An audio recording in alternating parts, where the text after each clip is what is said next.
kendai kadway hakata ngan penyang ya kayeng jan udah bet kabala kalon ban ngan pendam ya ki jing pen pei jong ka ban ngan penyang pat ya ki jing tua jong ka ban ngan tei pat ya ki kum ju kum ba hakis ngi men barem ba ki dup yo ya ka ba sai jong ka idam bat ya kita kijat ben reu baro ya ka ba lakhot da ke kretai jonga ong utre ubale ya kani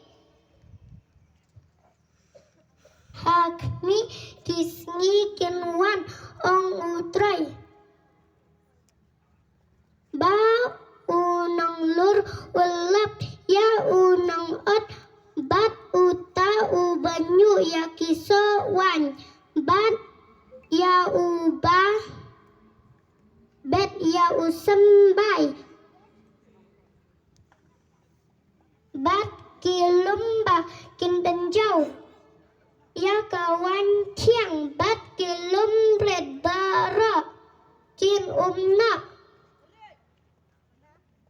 tiangan penuan pat ya kajing penruel ki Israel ki breu jonga bat kentai pat ya ki snang bajat pat kin syong haki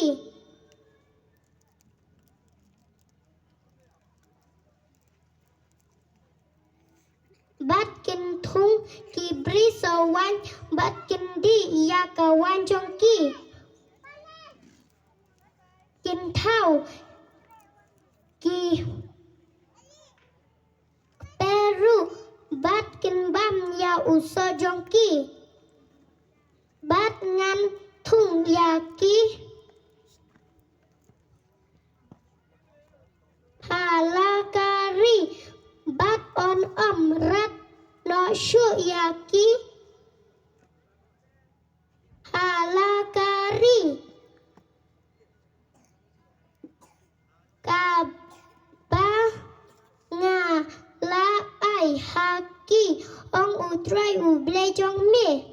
Amen. Try nga pala ni kam ki apasal nyang lenang dekat besar-besar dekat basan pau. Pana Yohanes sal lenang dekat ke baar pulai bat ke baar pusau. Ki kepajangi ki ladan kata-kata tabernakel. Kajing plah hakari klau kumbala hukum uta ubala kren ha Moses ba entau ya ka kat bakum kata kadur ya ka ba ulala yo i. Ya kataru ki kepajangi pade ki lawalam Cepat lambat Joshua min ba kilalik drung sya kata ka benta jong kita ijat bendiriya ki ba ublay ula beno nakmat kipa jongi haduk kisngi jong u David ubala syam ka jing ai hakmat ublay pat ulapan ban syam ka jaka syong ne ya ublay u Jacob indrai usalman ulatay kayang yeo te uta ubah hakli tam umju syong keng hakiyang balathau da kikti umba ang unang yutu lepa kebeneng kalong kakat jonga bat ka kendau kacing yu ki kejat jonga kayang kabakum do te pente yang ong utrai lene kabakum do kajaka syong tha jonga atau kakti jonga kam syam na thau ya kine ki ai baro henrei kapor kajia bat kalong mentaken haba kinong yamane blai ki bashisha kin yamane ya ukpa hakamin simbat hakajing shisha naba ukpa ruuat ya ki bakum kitaban mane ya